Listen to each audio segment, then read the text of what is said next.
chokwadi pasi pano taiona moto marongera vanoita wepanyika vanoda kudisu vamwe tioneswe moto dai pasina kupindira kwaishe chokwadi pasi pano taiona moto marongera vanoita wepanyika vanoda kudisu vamwe tioneswe moto dai pasina kupindira kwaishe kana dzimba dzedu dzingadai dziri dzavo mawanzira vanoita dzimba dzavo vanoda kudisu vamwe tigare mumiti dzimba 10 pamunhu mumwe chete vanoda kudisu vamwe tigare mumiti. Greetings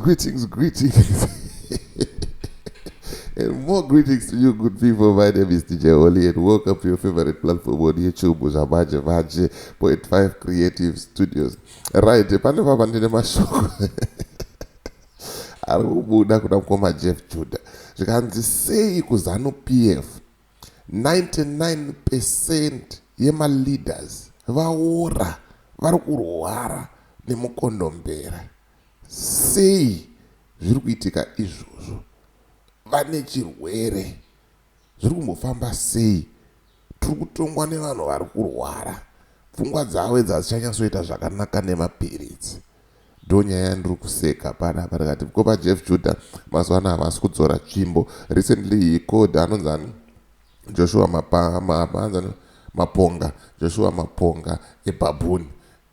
Maponga vakabuda vasiri kufara nazvo kuti zvandaitwa naJeff Judah hazvina kumira zvakanaka. Mukoma Jeff Judah izvozvo vadzoka futi vakutaura kuti 99% of ZANU-PF leaders vane mukondombera. Anzi kubva kuna president, vice president Mohadi nachiwenga wacho, anzi kusvika kune pfambi dzavo vese vari kurwara. Pakashata. Ndisandapinda munyaya yangu zvisere ndikuti kana une bhisimusi raunaro rauda kushambadzirwa ndibate, namba dzangu ndo dziri pascreen. Kana une nyaya yaunayo yauda kuti ndifambire ndibate futi pasame namba ipapo tinodzifambira nyaya dzacho tisingatye, tisingavhunduke, tisingakwate kana ani nani zvake anoda kutivhundutsira. Handitika isusu tingoripo pakuudza vanhu chokwadi, nothing else but the truth. And ukaziva chokwadi chichakusunungura. Right. Post yaiswa na mkoma Jeff Judah ndiyo ire apo iyo. Ikanzi mkoma Jeff Judah, why is it that 99% of ZANU-PF leaders are damn rotten with HIV or AIDS and other terrible sexual transmitted diseases? It's a question ekubvunzwa na mkoma Jeff Judah. I'm making this statement serious and very open. If you are not happy, sue me. I am open to testify before courts. Yeah. From Zimbabwean President Emmerson Mnangagwa, Vice President Mohadi Chiwenga, all the way to their prostitutes.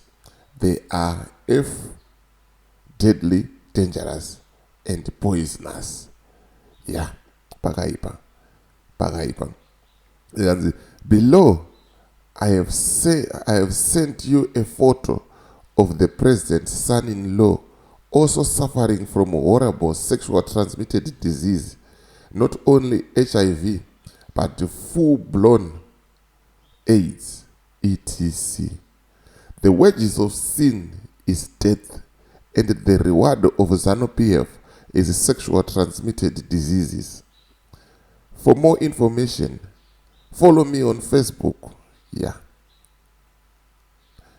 Follow me on Facebook. And Dichke Machawa, I'm not afraid of Mabumbwa or Mabwidi.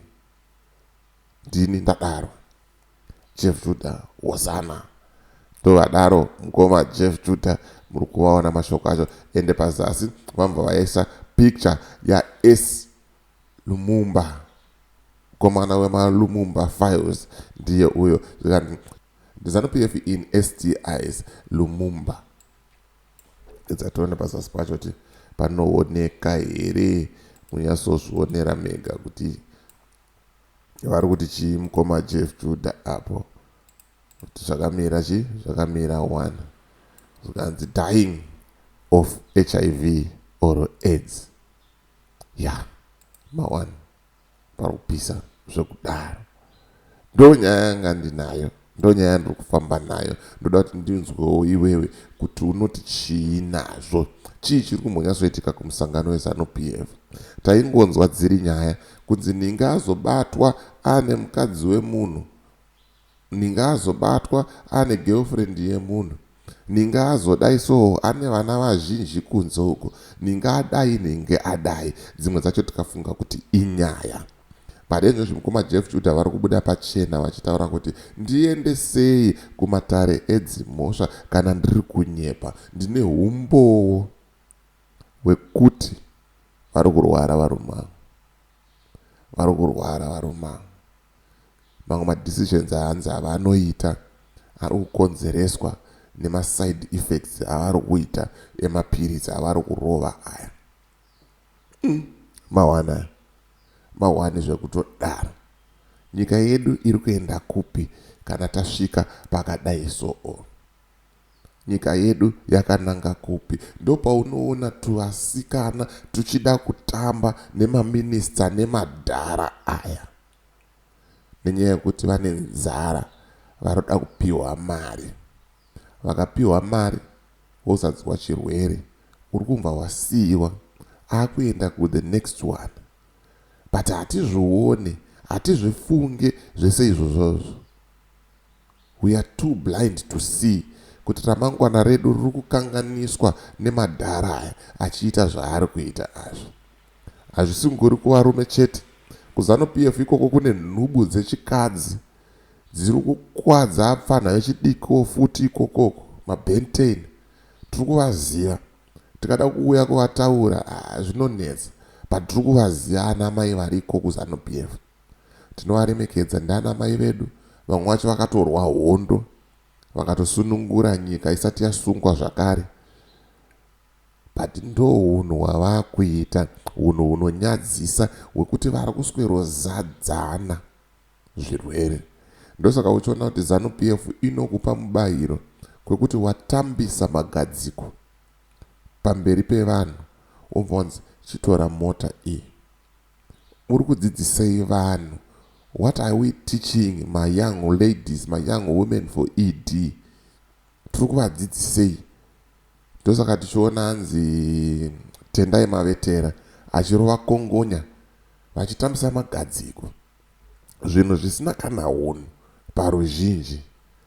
But ndoziziva kuti isusu tikazvitaura tinenge tichitotukwa kunzi vane godo, vari kurwadziwa, vari kuita sei.